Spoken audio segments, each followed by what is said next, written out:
Hello everyone. Today we are here to start a new chapter of class 10th chemistry, that is chapter number 3, metal and non-metal.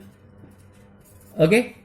So in this chapter we will study about classification of the elements into metals and non-metals, the chemical and physical properties of metals and non-metals, and the extractions of metal from their ores. So now let's start with the chapter, that is classification of elements. So classification of elements into broadly into metals and non-metals.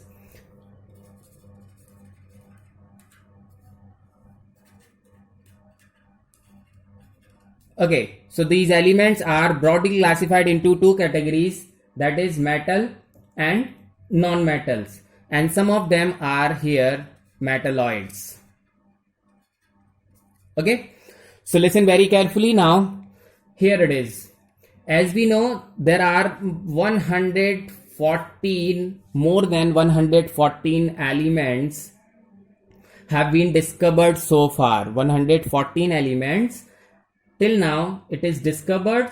So many of them are found naturally and some of them are made artificially. So these elements, first of all, these elements are classified as natural and synthetic element, artificial or synthetic elements, natural and artificial.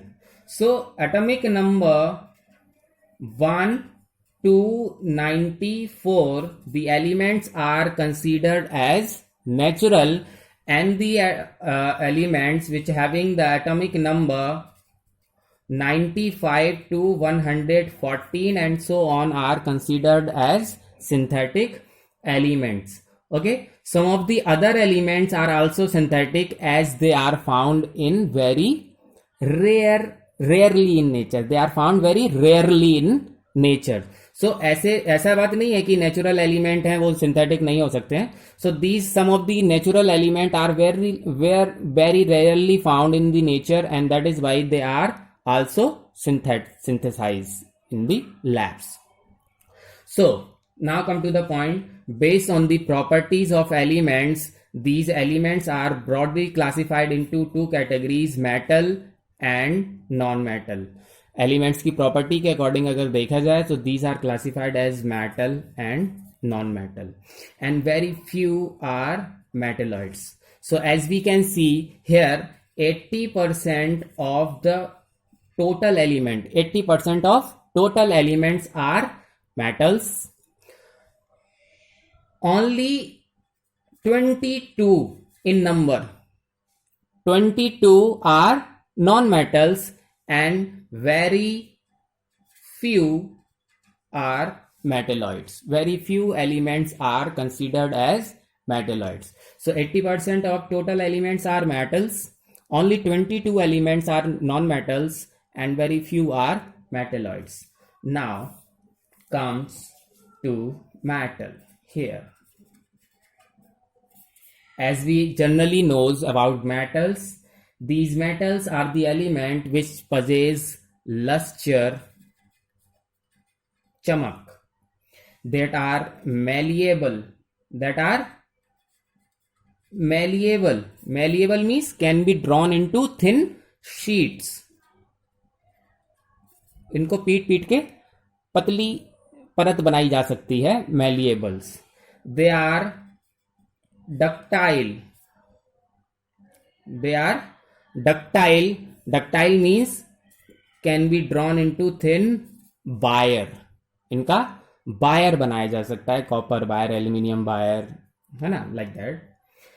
That are good conductor of good conductors. These are the good conductor of as heat and electricity.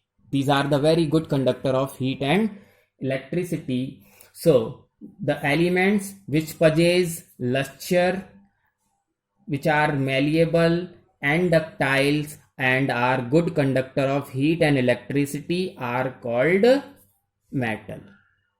And or another definition, the elements which lose their electron, the element that lose their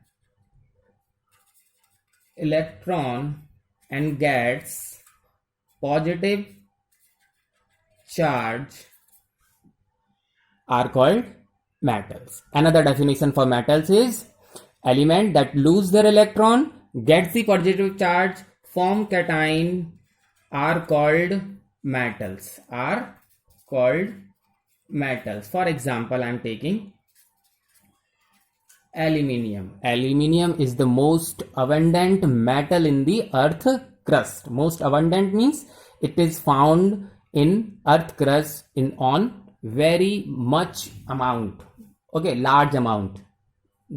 Okay, so aluminium, when loses its 3 electron, gets the 3 positive charge.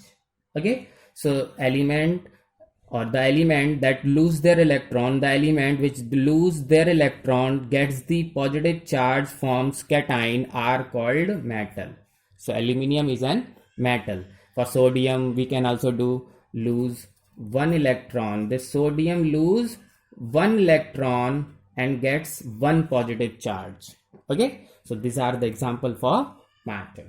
Okay, so some important metals are sodium, potassium, magnesium, calcium, barium, है ना, nickel, chromium, iron, Fe.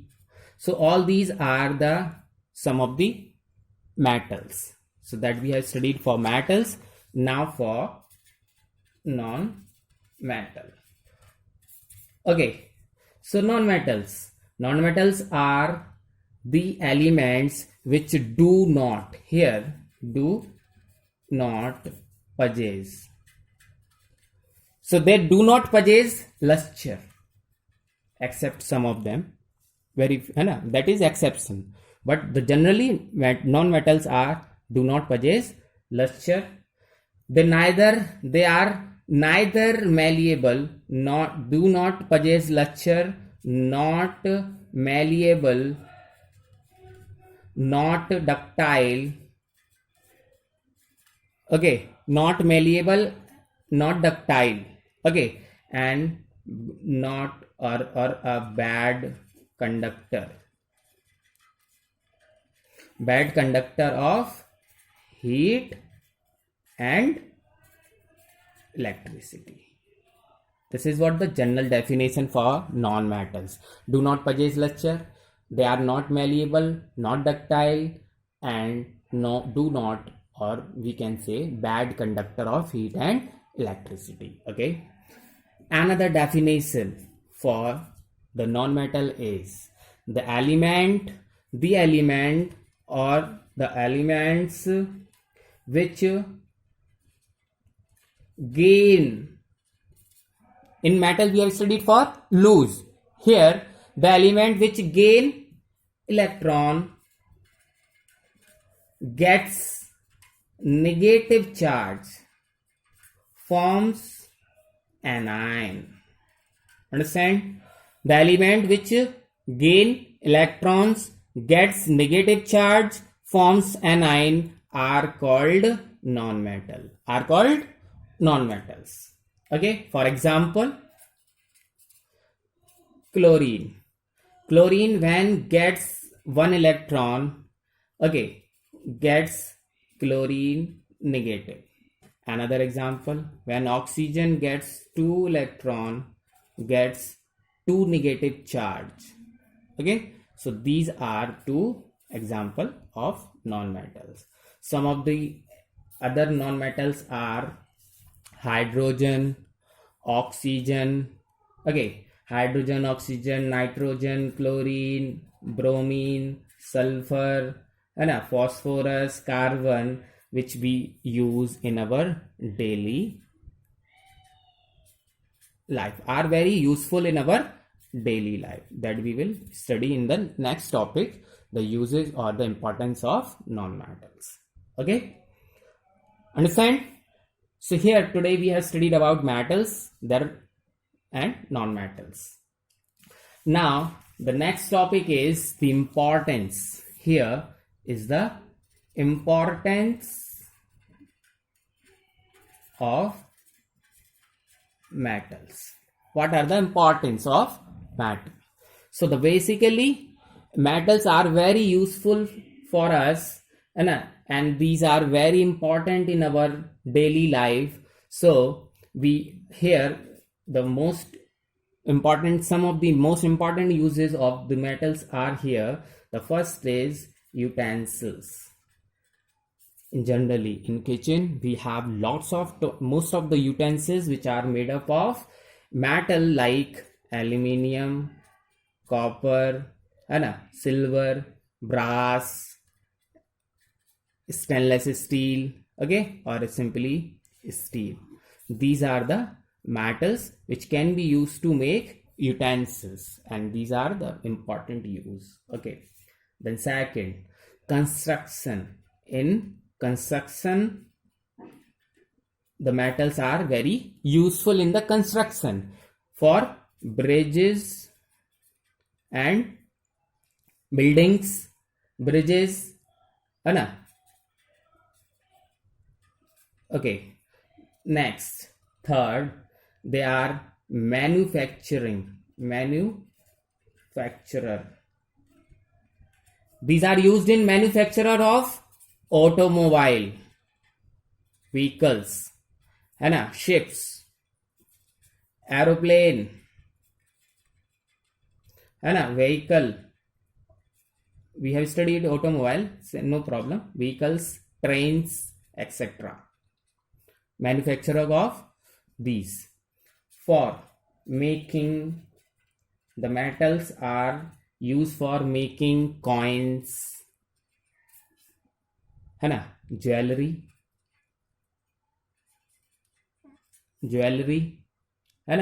all type of machine parts. Most of the machines are made of metals, and their machine parts are made of, or if they are made of other non-metals, so their machine parts will be of metals. Okay, so machine or machine parts, coins, jewelry, machine parts. And the most importantly, here it is, most important now, the some of the metals, like some metals like titanium, okay, chromium, manganese, and zirconium. Listen very carefully. Titanium, chromium, manganese, and zirconium. These metals are, most of the time, these metals and their alloys are used in the country's defense. These are used in the country's defense, and that is why they are called, these metal are called strategic metals. These are used for country's defense, that is why they are called strategic metals, and these are examples are titanium, chromium, manganese, and zirconium. Okay, so how these metals are used in the country's defense? So now listen very carefully. These metals and their alloys are used in the atomic energy, space science project, Okay. Next, jet engines. They are used there. These metals and their alloys are used in atomic energy, space science, and jet engines. That is why these are used in the country's defense, and they are called strategic metals. Okay, so that's all for today. Thank you.